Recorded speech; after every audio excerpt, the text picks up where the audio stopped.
ฟ้าพ่อแม่พี่น้องท้องฟ้างามดีเนาะมื้อนี้แดดพุ่นบรรยากาศป้าดอันนี้ก็คือบ้านพลซิมพ่อแม่พี่น้อง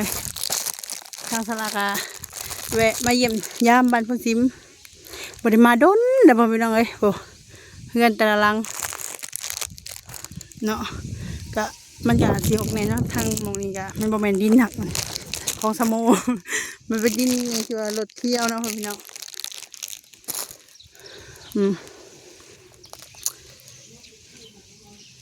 อันนี้ก็เฮือนน้องเตี้ยเฮือนไอเตี้ยทางไหนเฮือนน้องเตี้ยอันนี้เนาะอันนี้ก็คือสิเป็นเฮือนสะโมพ่อพี่น้องโดยนี่ก็การทักทายสบายดีเนาะพ่อพี่น้องโดยเนาะการสบายดีเลยสวัสดีเด้อพ่อพี่น้องเสียงแหบเด้อพ่อพี่น้องทางสลากถือโอกาสมาเยี่ยมยามทางสะโมแล้วก็แม่น้องสมโอเนาะพ่อพี่น้องโดยก็ได้เห็นในคลิปของสาวนวลก็อยากมาถามไทยเบื้องว่าเรื่องราวเป็นมาอย่างไรฮะนะโดยเพิ่นไปแทบบอนะก็ทางที่ดีก็มีหมู่อยู่น้ำกันยังดีก็อยู่ผู้เดียวนะพ่อพี่น้องแต่ก็เขาไปหับชมบรรยากาศทางในเนาะหัวทีสละกับแพรวแสงเราเห็นเนาะอันประตูนะโหมีคนอยู่บ่เนาะในเฮือนนี่เนาะบ่มีบ่ผู้ใดได้ท่านเว้านะคนงามซ้ำไว้บ่หรือว่าซ้ำเชยฟ้าพากันเห็นยังนะสบายดีสบายดีเด้อข่าวเลยฟ้าโซสมองกินเป็นคันเลยบ่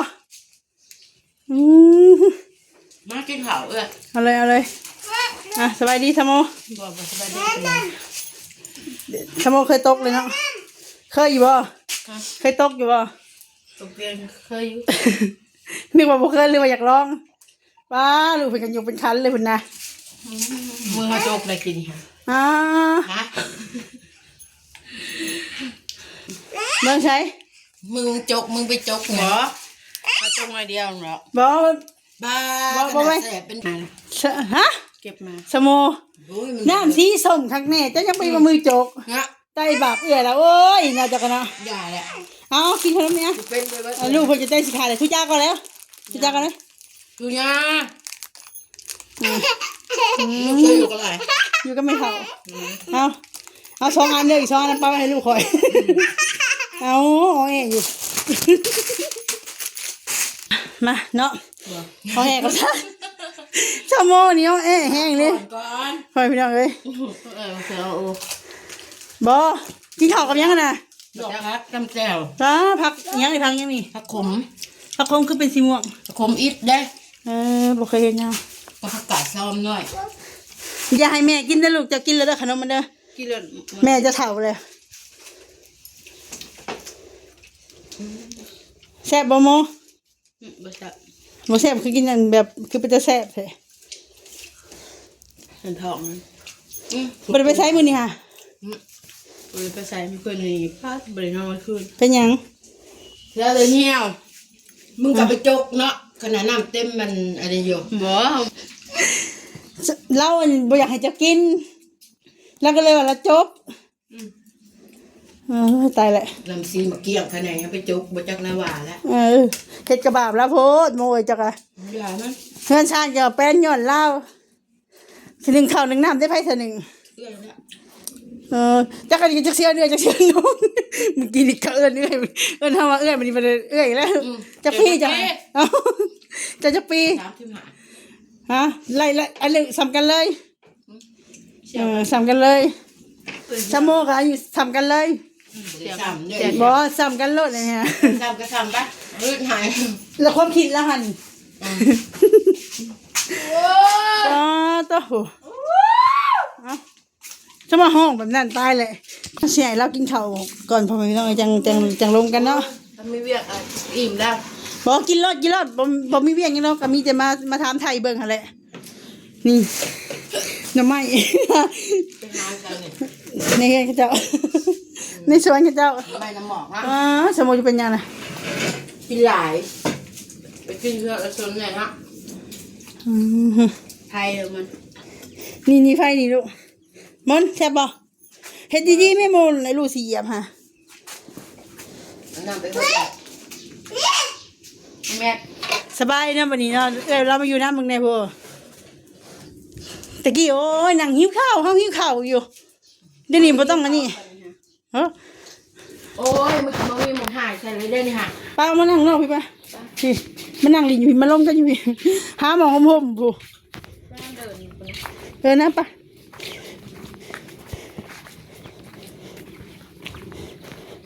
ชั่วโมงนี้เริ่มเสียอะไรได้พอไปทางเอ้ยสิบแป้นเลยเด้อเดี๋ยวนี้เด้อหุ่นเฮากับหุ่นชั่วโมงนี้คือกันเลยเนาะอ่ะเนาะพอกินข้าวกับจักอิ่มบ่อิ่มนะ อิ่มแล้ว นี่แล้วก็นั่งเจ๊ไปจะมาเล่นป่ะทางอ้าวนอนเนาะดังดีๆนี่ก็ สองคนไม่รู้ ที่ลงๆนี่บ้าง อ่ะคือแบบว่าที่มาถามไทยเบิ่งนะว่าคือว่าทางแม่สโอสิไปไส ไปเห็นเนี่ย บ่เห็นในคลิปของสนวนคือแบบว่าอันแบบว่าพิจัยกันบ่อยู่นำกันบ่ได้บ่ ถามน้องเขาเด้อนี่ บ่สมอ แต่เฮาหา สมอ เวียกอยู่แล้ว เวลาเว้ากับผู้ใหญ่หั่นเด้อไผมาถ่ายคลิปก็ตามโทรศัพท์จะหาป้าไว้ก่อนป้านบ่เคยมีโทรศัพท์คือว่ามีแต่เคยหน่วยแล้วก็ค่ายเคยหน่วยเลยอย่าญาติลูก ไปอีกเช้าบ่ เจ้าตั้งใจฟังข่อยแล้วก็อย่าญาติลูกให้ลูกนั่งลิ้นอยู่ซื่อบ่อยมีเสียงเล็กน้อยแบบนี้มันทีก็ถึกขนาดผิดกฎจะเข้าใจแล้วบ่ นั่งอยู่ซื่อๆเวลาผู้ใหญ่เว้านำให้เงี้ยหันหน้าขึ้นมาบ่แม่นก้มหน้าโมบ่ต้องโฆษณาขายโทรศัพท์ก่อนโอ้ยฮู้แล้วว่าวีโวหั่นลูกก็จังแม่นซ่าแท้ๆจะสิขาย2 แสน1 แน่ เจ้าโฆษณายังซะอวดซื่อๆใช่ว่า2 หน่วยซะ ขายได้หน่อย บ่ต้องไว้แท้ขายเท่าไหร่ 300,000 โอ้ยคือขายถึง เอง คือขายคือบ่ให้โลดคือบ่ให้เขาโลดขายหยังรู้ตัวเอง บ่มีเงินนี่แล้ว เอาปันรู้ตัวเองมีเงินนี่แหละเขาก็เหมือนเจ้าเด้เนาะโอ้ยโมให้ลูกกินพ่อแม่พี่น้องเอ้ยถ้าสละเว้าคำบ่สุภาพอย่าว่ากันเด้อมันจะขึ้นนะว่าเราเฮ็ดแบบมึนนะมึนนะฮะยังเฮ็ดใส่โอ้ถามยังก็ถามมีแต่ก้มหน้าอย่างเดียวเลยฟังข่อยสิถามจ้ะนี่เป็นหยังเจ้าคือบ่อยากให้เราอยู่นำ เราไปเฮ็ดเวียก บ่ตอนแรกเจ้าว่าใจห่อนกับใจห่อนมันเป็นจังได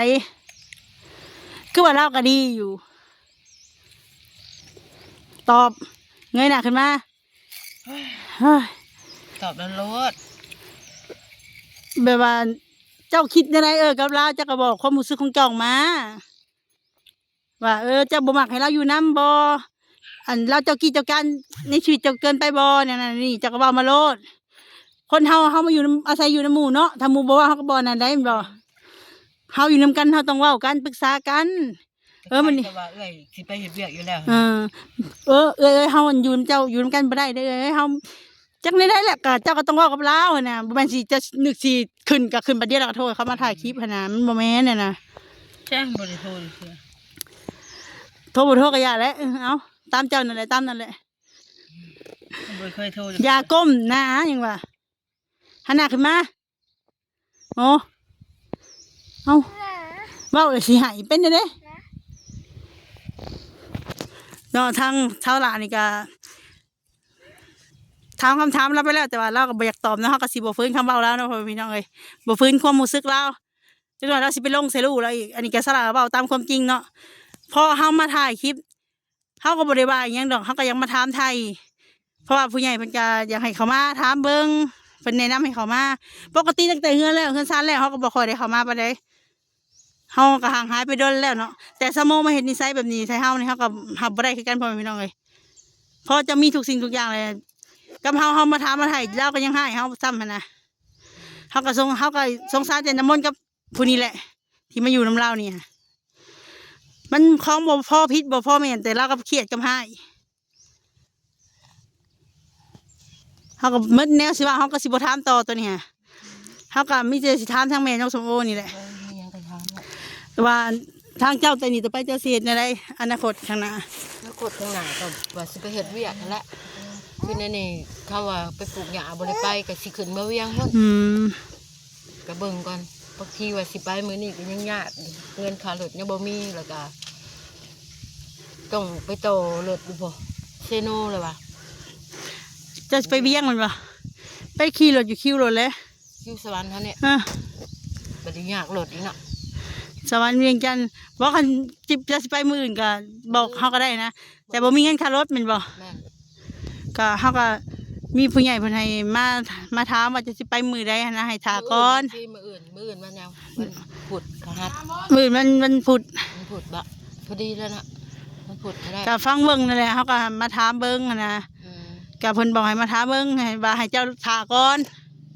อย่าพาไปไสนะ แม่น เฮาก็ สิได้ไปก็คำไปก็ไปมื้อวานนี่พุ่นว่าสิไปปลูกหญ้านะก็หับปากกับเอ้ยนวลว่ามื้ออื่นให้สิไปเฮาเมียนเครื่องแล้ว อื เครื่ ม องยังแล้วเบิดเลยเด้ แล้วอันเจ้าพิจัยหยังกับเราเรื่องนี้ ก็บ่ได้เฮ็ดอีหยังก็มีแต่รอถ้าหับอารมณ์มันหั่นแหละ คือก็ขึ้นในนี้แล้วที่เราเห็นอารมณ์ใส่ข่อยเลย ก็ เนาะ แบบนี้แหละเฮาก็บ่ฮู้ว่ามันเป็นน้ำหยัง อันนี้ก็ทางสลากอ่ะเนาะพ่อพี่น้องก็บ่ได้เว้าใส่ให้ทางสมโมเนาะก็ทางสลากแค่ถามเนาะก็บ่ได้มาหาเพิ่นแต่โดนแล้วมันก็เฮ็ดหน้าบูดใส่แล้วก็ใส่อารมณ์ใส่กับลูกให้ลูกถึงสลากอ่ะรับบ่ได้เคลื่อนแบบนี้เนาะเพราะว่าเฮาก็บ่แม่นสิอันทวงบุญคุณอิหยังอะนะพ่อพี่น้องเอ้ยเฮาก็บ่ได้มีหยังซอยเพิ่นดอกแต่เฮาก็ในนามสะพานบุญที่เคยซอยเพิ่นได้เฮือนได้ซานเนาะ อืม ก็มาทำแค่คำนี้คำเดียวแล้วก็ยังให้สละเลยฮอบบอกว่าน้ำซ้ นิสัยเราเป็นนิสัยเราอยู่แล้ว ำคือทางสลากก็โอ้ยจะนี่จะไปกับบสิบกล้าแล้วบกล้าถามเลยเพราะว่าเฮากันเนาะเฮาก็เป็นผู้ใหญ่เลยบ่ แม่นเฮาก็มีเหตุผลอยู่เนาะ แม่นคือเล่าเว่าคือเฮานี่มาถามเราคู่มือนี่แหละ อืม เรื่องนี้ฮะ จะมาตลอดอยู่บ่ บ่ตั้งแต่แรกเฮือนเลิกซ่านเฮาก็บ่ค่อยได้มานอกจากมีเวียเขาจังเข้ามาแบบว่าเฮาได้ยินข่าวแบบว่าเราสิคันเราสิขายสลอกสะเล่งหยังเฮาต้องเข้ามานะ อืม เฮาบ่แม่นว่าเงินเฮาซื้อแต่เฮาในนามสะพานบุญผู้ใหญ่เพิ่นให้ เอามามอบให้นะ เราว่า อ่า เราเห็นเป็นแบบใดเขาต้องเข้ามาไต่ตองถาม แม่นเพราะว่าเพิ่นก็สร้างให้อยังให้ทางเพิ่นน่ะมีรถขี่พาลูกไปขายเครื่องขายของอย่างเงี้ยนะแต่ว่าถ้าเป็นแบบนี้ก็โอ้ยยอมเฮาอะจังได๋เด็กน้อยสิด่าหัวทิ่มละละ รถกระเพเลยเด้อ ไปใช้เลยรถน่ะ รถเพ เพอยู่ไส เพอยู่ผู้ได้หลายมื้อแล้วเขาก็ย่างไปหาเงินก็บ่ได้ หาเงินแต่งรถก็บ่ได้ซัก อืมที่ผ่านมาเนาะเฮาก็บ่คิดว่าทางสะโมสิเป็นคนแบบนี้เนาะก็ตามปกตินะเด็กน้อยบ้าๆบ้องๆไปมันก็ธรรมดาเรื่องนะฮะแต่ว่าถ้าว่ามันแบบนี้เฮาทานหยังเว้าหยังก็บ่ได้เฮาก็ยอมคือกันเฮาก็ขอถอยดีกว่าคันแบบนี้ฮะไปสิกล้าเขามาทายหายห้องหาลูกเพิ่นเลย เจ้าก็ทารับอารมณ์ล่ามบ่ โอ้ยถ้าหับอารมณ์อย่างเดียวนะเดี๋ยวมันก็ อันนั้น พันห้ามไปนี่แหละ ฮะ มันจะพันห้ามไปแบบนี้แล้วเขาก็ เหรอ เราหับอารมณ์แบบนี้แหละ บ่เฮาอีต้นแต่น้ำมนต์ อืม เมื่อกี้นี่เราอยู่รู้เราก็จนหัวสักกระเทียมเลยนะบ่ โอ้ยก็เขาก็คอยขาเอาไปนั่นแหละมันอยากหายเขาก็สาวมาลูก โอ้ยน้ำมนต์เนี่ยสิใหญ่สมูรู้บ่เอาไปมาอยากให้ผู้นั้นผู้นี้อยากให้ตัวเองคิดเองมันนะหมู่ถามก็บ่ได้เลยมันใส่อารมณ์ใส่ลูกคือบ่ตีหัวตัวเองอะเนาะ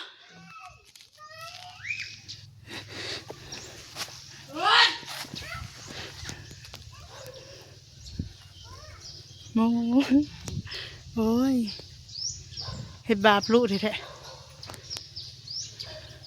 สุกกับบหนุ่มมันก็แก้ออกอันนี้ก็เหมือนตามแหละ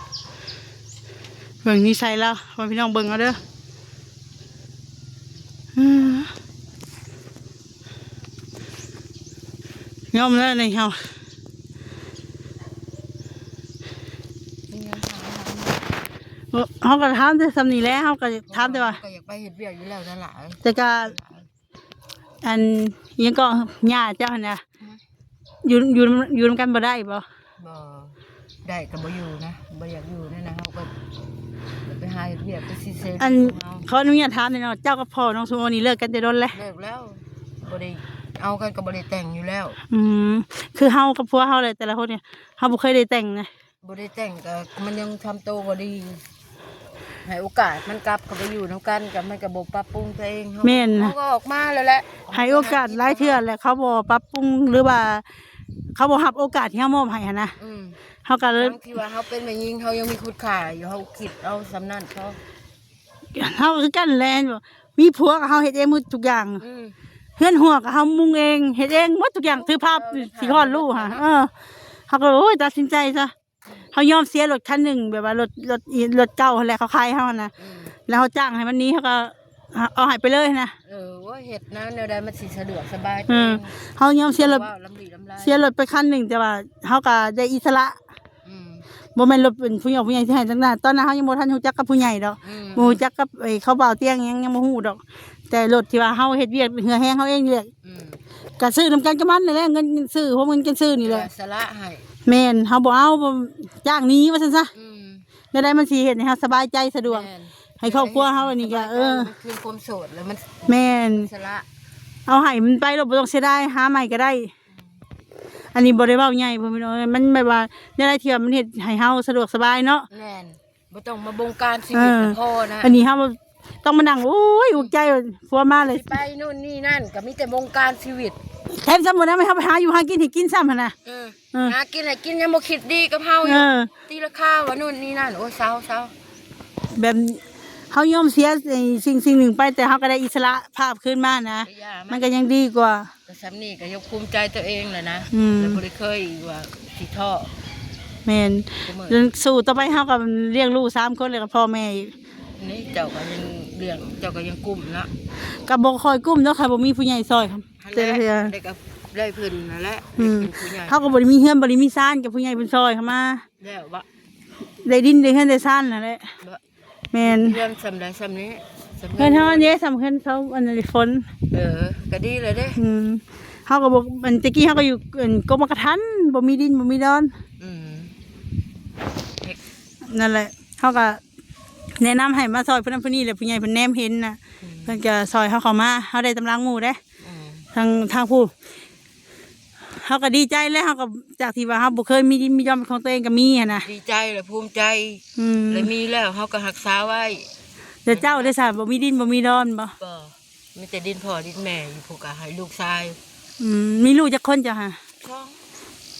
สองโซนี้ แม่น3บักหลอดนั้น อื บักหลอด ม ก็ยังบริเขาสมโน น้องหลอดกับน้องโซโบเนาะ บักหลอดก็ยังบ่มีเงินเอาเขาสมโนซ้ำเขาแต่สมโอกับแตงโมน่ะ แตงโมหรือผู้หญิงผู้ชาย ผู้ชาย คือซื้อแตงโม ฮะที่อันหมักกินในหมักโมได้สิ อื ฟ้าม แล้วก็พอเฮาและจังเสือ จักปีเลยพุ่นน่ะ 15 อยู่พุ่นอยู่บ้านพุ่นบ่ แม่นสมโอก็13 ตอนนี้ก็มีแต่ว่าสิไปหาเฮ็ดเวียกเนาะ แม่น อันคือมีผู้ใหญ่โทรถามบ่เมื่อกี้มีเขาบ่เจะเฮ็ดเวียกบ่โทรถาม เฮาบ่นเฮาสิไปเฮ็ดเวียกแล้วทางหน้าแล้ว เออ อยู่เวียงพุ่น เพิ่นโทรมาถามเนาะว่าสิได้ไปแบบว่าสะดวกไปมื้อใดเห็นบ่ แม่น แต่ว่ายังยากนำแบบว่ารถออกไปจากนี่แล้วก็เงินค่ารถ แม่นนั่นแหละมันยังยากตัวนั่นแหละเพราะว่าเฮาได้เงินค่ารถแล้วก็มีรถ ออกไปส่งเนาะ ออกไปส่งแล้วเขาก็ได้เมื่อแล้วมื้ออื่นนี่คือว่าเกียมเคลื่อนนะ ถ้าว่าเฮ็ดในสวรรค์นี่บ่เฮ็ดบ่ บ่ คือไปหน้าเนาะไปหม่องได้สิ ติ๊กเลยนะ ไปหม่องได้สิว่าสิได้ดีเนาะว่าซั่นซะอนาคตเนาะ ได้ดีอนาคตข้างหน้าแล้วไม่ไกลสิได้ให้ดีนะ คือเฮาก็มาอยู่เฮือนหมู่เฮือนครูแบบนี้เนาะน้องนุ่งก็เฮาก็ลำบากใจ ลำบากใจอยู่ เพราะว่าเฮาก็บ่ฮู้ว่าเขาสิไล่เฮามือใดเฮาก็บ่ฮู้ว่าเขาคิดจังไดกับเฮาหั่นน่ะเขาสิเต็มใจแท้บ่ให้เฮาอยู่หั่นน่ะก็คืออาการนั้นนี่เฮาก็พอสิเดาออกแล้วแหละ เจ้าออกอยู่แล้วเพราะว่าผ่านมามันก็เคยเป็นอิสระของมันแต่ว่า แม่น เฮามาอยู่นะมันมีส่วนเกี่ยวข้องแบบนี้แต่ว่าเฮาก็เบิ่งการกระทำและพฤติกรรมมาตลอดอยู่ มีแต่ว่า เฮาเสร็จเฮาไปเฮ็ดเวียกเฮาแต่เฮานะบัดนี้แต่ขอเพิ่งมันก็ซ้ำนี่แหละ บ่เลยครับเฮาเพิ่งหมู่ได้แต่ว่าเฮาเบิ่งได้บ่ดนดอกเพราะว่าเฮาอาศัยหมู่ หั่นแหละเฮาก็บ่ได้คิดอยากอยู่นี่เนาะ เฮาก็ต้องไปหันเดือนหน้าไป แม่น คือชะโมนี่ก็เรา เป็นคนแบบนี้ว่าซั่นซะบ้าๆบ้องๆพ่อพี่น้องเอ้ยก็คือที่ผ่านมาแหละแต่ว่าช่วงนี้สิหนักกว่าที่ผ่านมา กับสลาแล้วก็บ่ได้เว้นแล้วเดี๋ยวนี้หั่น บ่ไปกเอาแต่ใจตัวเองได้ส่งจากบ่ตีมัน บ่เอาแต่ใจตัวเองกับเฮาแล้วเราบ่เคยนี่เด้เฮาหาก็เห็นนิสัยเราครั้งนี้เด้ บ่ แม่นหาก็เห็นชาติแท้ของเราซั่นซะแต่กี้เราบ่เคยแบบว่าต่อให้เราอยากให้แล้วก็ฟังความเฮาเลย อืม แต่นี่เราบ่ฟังเลยก็คือว่าแหละคนเฮาอะแบบว่าพอจนไปเฮาก็จังได้ฮู้นิสัยใจคอคนน่ะนะ แม่นแต่เฮาว่าเฮ็ดเฮาแบบนิสัยเดิมๆเฮาเป็นคนเฮ็ดอยู่ไสเฮาก็เฮ็ดให้ผู้นั้นก็แต่ว่าบ่ได้คิดดอกได้หยังน่ะจะมีก็ให้ก็ปฏิเสธอันนี้ เนาะถ้าสมมุติว่า